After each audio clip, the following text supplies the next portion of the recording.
ওকে, আবার শুরু করি। হ্যাঁ, কোথায় ছিলাম? হট আই ডু গেল, তারপরে কি করব বলেন তো?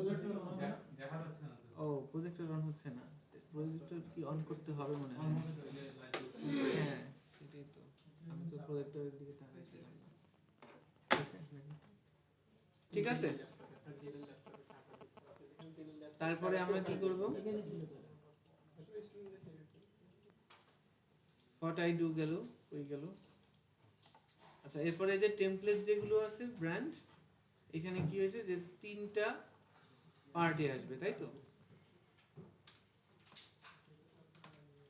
তাহলে টেমপ্লেট কন্টেইনার যে এটা ছিল, ডিপটা ছিল, এই ডিপটাতে আমরা একটা উইডথ দেই। কত উইডথ দিব বলেন তো? উইথ ওই আগেরটার মতো 50% দিলাম। আচ্ছা, দিয়ে একটা বর্ডার দেই।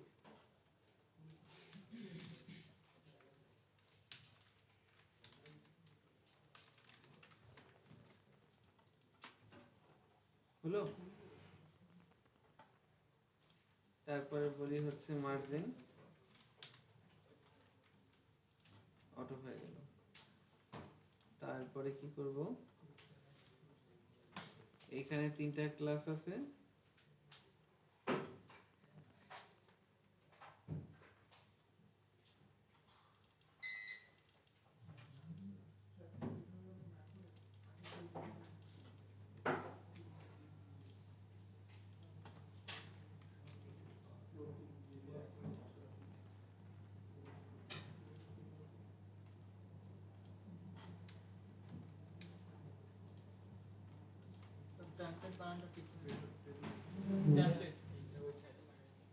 টেমপ্লেট বানানো ঠিক হয়নি। যে জায়গায় যে ল্যাপটপ থাকবে ওই জায়গায় আপনি চার্জারে বলবেন, ঠিক আছে? এই জায়গায় সেটা ফিক্স করা থাকে, সেন্স করে কাজ করে না, সেন্স করার কথা না। হ্যাঁ, এইটাও কি করে আপনি চার্জার শেয়ার করে ল্যাপটপের চেঞ্জ দিছি তো ওটা চার্জার শেয়ার করে কি ছিল?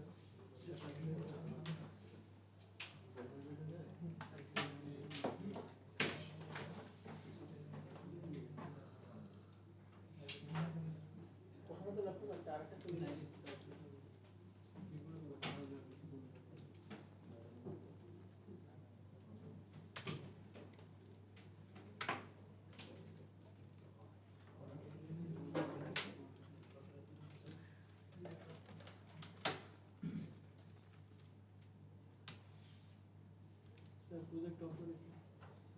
আচ্ছা, প্রজেক্ট অফ হয়ে গেছে। তোমার কি কারেন্ট আসলো নাকি? আসছে। আমার কাছে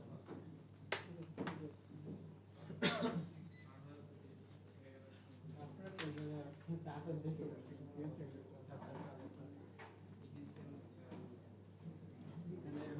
আমার তার সাথে দুজন ক্লাসে ডিস্টার্ব হয়ে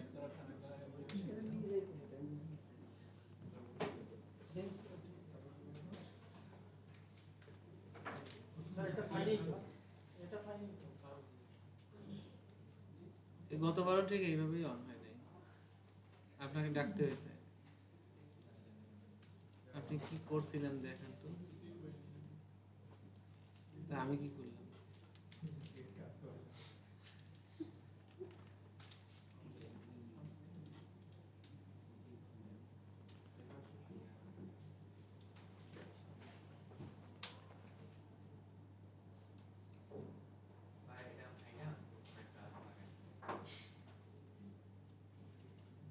রিমোট একটা বাড়ি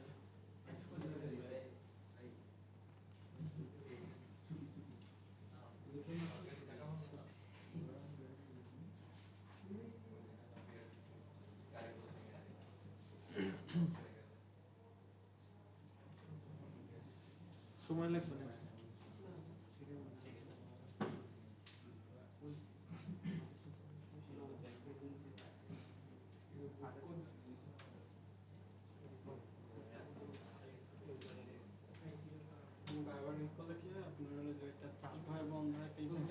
হ্যাঁ, একটু টাইম লাগে না। এখন ওই যে ইলেকট্রিসিটি একবার গেল আর একবার আসলো মনে হয়, এই জন্য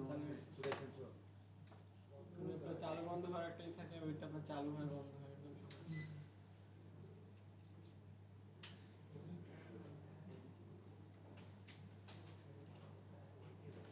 মানে লোড হইতে একটু সময় লাগে আর কি, বন্ধ হয়ে আবার।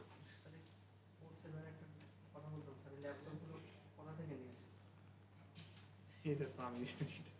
ওকে, তারপরে দেখেন আমি কি করছি, যে প্রথমে একটা বর্ডার দিয়েছি, আবার এই প্রত্যেকটাতে বর্ডার দিয়েছি, এবং এই যে টেমপ্লেট, ড্রিম এবং ব্র্যান্ড ছিল, এই তিনটার উইথ দিয়েছি 32% করে, 32 করে তিনটা দিলে কত হয়, 96%। বাকি থাকে না 2% করে, মাঝখানে যে ব্র্যান্ড ছিল এটা লেফটে আর রাইটে 2% করে মার্জিন দিয়ে দিয়েছি। হ্যাঁ, তাইলে হচ্ছে এটা মাঝখানে আসবে আর ওই দুইটা দুই পাশে থাকবে। কিন্তু বিষয় হচ্ছে এটা তো পাশাপাশি আসে নাই এখনো, তাই না? তাহলে কি করতে হবে, ফ্লোট করতে হবে। এখন ফ্লোট এইখানে লেফট দেই, কিন্তু তারপরেও দেখবেন সমস্যা আছে। দিলাম, তাহলে কি সমস্যা হলো, পাশাপাশি হচ্ছে গেল আসলো, কিন্তু দেখা গেল এই যে রেড বর্ডারটা যেটা ছিল, হ্যাঁ, আমি বোঝার সুবিধার্থে এখানে এর পরে আর কি, এই সেকশনের পরে এখানে দুইটা ব্রেক দিয়ে নেই। হ্যাঁ,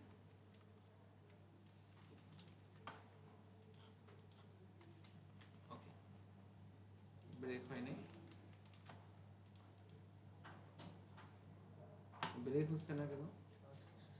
আচ্ছা, ব্রেক হবে না। ব্রেক না হওয়ার পিছনে কারণ হচ্ছে এই ফ্লোট।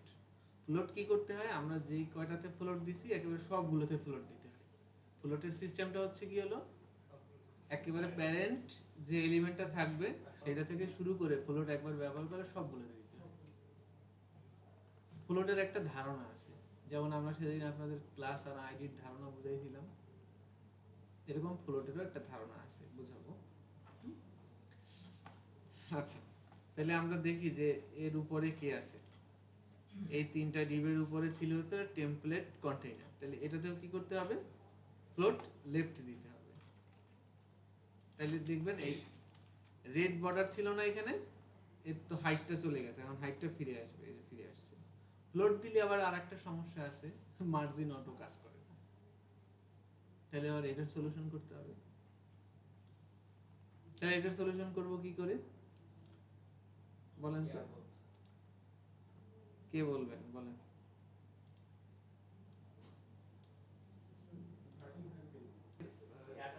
ব্রেক গুলো আসবে, আমি তো মাঝখানে আনবো কি করে?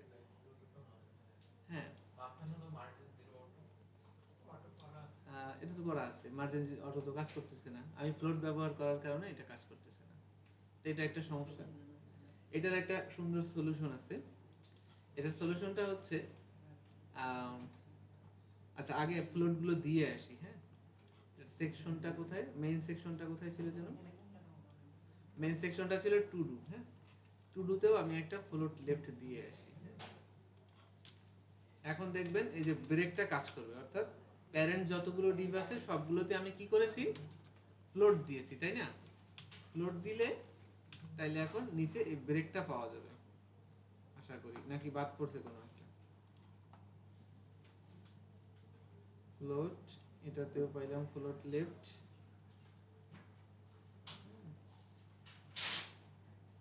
Float left section. আচ্ছা, এটাতে পাওয়া যাচ্ছে না, নিচে কোনো কন্টেন্ট নাই এর জন্য পাইতেছ না না, ফ্লোট দিলে এটা হয় আর কি। হ্যাঁ, ফ্লোটের যে থিওরি, সেই থিওরি অনুযায়ী এটা হয়, এটা ক্লিয়ার ফিক্স করতে হবে। আচ্ছা যাই হোক, ফ্লোটটা নিয়ে আমরা দেখতেছি একটু পরে। আপাতত আমরা কি করি, এটাকে মাঝখানে আনার যে থিওরি সেটা অ্যাপ্লাই করি। আমরা কি করব, প্রথমেই মার্জিন দিব। হ্যাঁ, এই কন্টেন্টটাকে মাঝখানে আনার জন্য আমরা প্রথমে মার্জিন দিব, মার্জিন লেফট।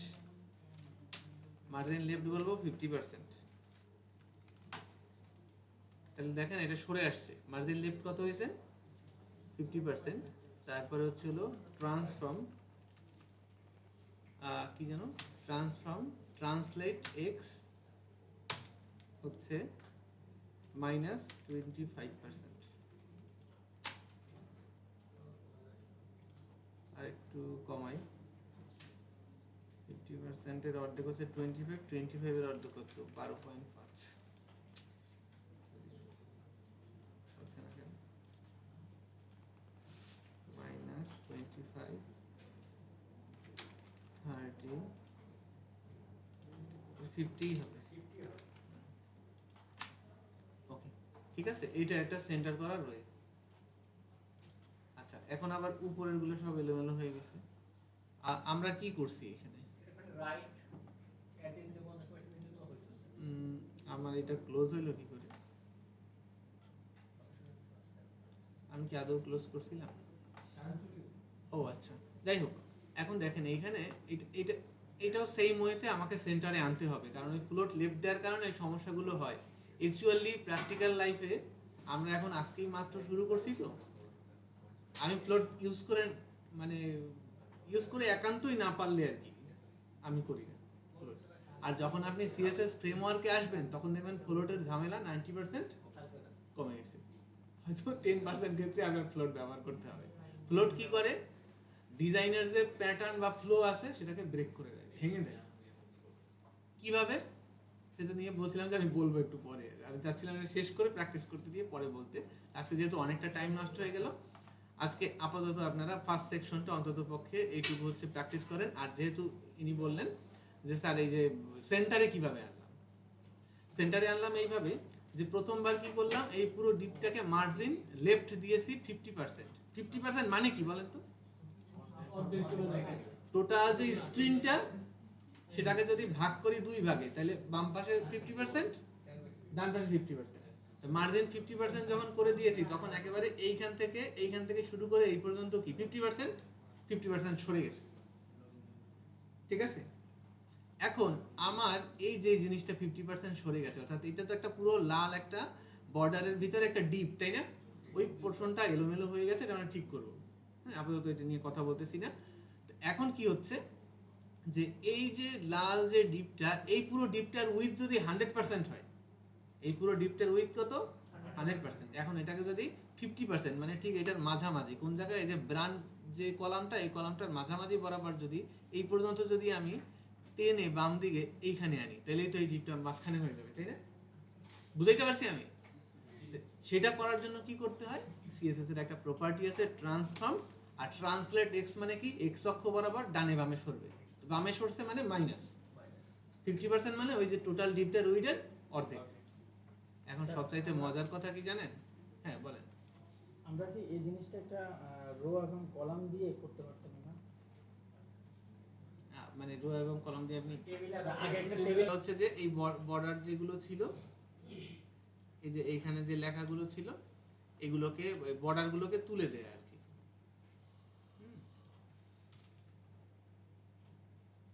বর্ডারের যে অপশনটা সেটাকে কমেন্ট করে দিলাম, দেখেন। আচ্ছা, এখানে আবার এটা একটু নিচে আসতেছে কেন দেখেন, এই ব্রান্ডটাতে আবার উপরে নিচে আবার মার্জিন পড়ে গেছে। হ্যাঁ, মার্জিন হচ্ছে লেফট রাইটে দিতে চাইছিলাম, মার্জিন হয়ে গেছে উপরে নিচে। এটা ভুল হয়েছিল তখন। এটা আসলে এইটা পড়বে 2%, মানে এইটা হবে 0, রাইটেরটাও হবে 0। অর্থাৎ প্রথম 0 দিয়ে বোঝাচ্ছে মার্জিন লেফটে 0। অর্থাৎ এটা তো চার কোণার একটা বক্স মডেল না, এলিমেন্ট। যে কোনো HTML এলিমেন্টে আমরা কি করি, সিএসএস ডিজাইন দেই বক্স মডেলের উপরে ভিত্তি করে। তো এটা যদি একটা বক্স হয় তাহলে তার বাম পাশে হবে 0 পিক্সেল, উপরে আর নিচে হবে 2%, আর হচ্ছে কি হলো রাইটে হবে হচ্ছে 0%। এরকম জানি না, দেখেন তো। তাহলে উপরে আর নিচে 2% হবে না, এটা হচ্ছে লেফট রাইটে হবে 2%। এটা কোন দিকে হয় বলুন তো? সবসময় শুরু হয় ভার্টিক্যালি, উপরে 0, লেফট রাইটে 2, আর নিচে হচ্ছে গেল 0, উপরের দিক থেকে আসতেছে। হ্যাঁ, উপর থেকে আসছে। বুঝতে পারছেন? তাহলে আমরা এবার জানতে পারলাম। তো এখন দেখেন মার্জিনটা কিরকম হইলো, ঠিক আছে? তাহলে এটার দুই পাশে মার্জিন দিলাম, কত পার্সেন্ট হলো? 4%। আর তিনটা কলাম ছিল, তিনটা কলামে 32% করে কত হয়? 96%। তার টোটাল কত হলো? 100%। এই যে এই পুরো কন্টেইনারটার উইথ কত ছিল তাইলে? 100%। মানে সবার উইথ হচ্ছে গেলে 100%, ছোট হইলেও 100% তার নিজের উইথ, আর যদি পুরো স্ক্রিন জুড়ি হয় তার নিজের উইথ 100%। তারপরে সেটাকে আবার ভিতরে যে কন্টেন্টগুলো লিখবেন সেগুলোকে আবার সেইভাবে হচ্ছে ভাগ করবেন। ঠিক আছে, তো মোটামুটি হচ্ছে গেল একটা লেভেল পর্যন্ত হলো। এরপরে আপনি এখানে কি বলে মার্জিন উপরে নিচে বাড়াই কমাই দেন, সমস্যা নাই তো। কালার করেন, ব্যাকগ্রাউন্ড কালার করেন, ব্যাকগ্রাউন্ডে ইমেজ দেন, যা খুশি করেন, সমস্যা আছে কোনো? সমস্যা নাই। আচ্ছা, তাহলে আজকে এই পর্যন্ত হচ্ছে ক্লোজ করি।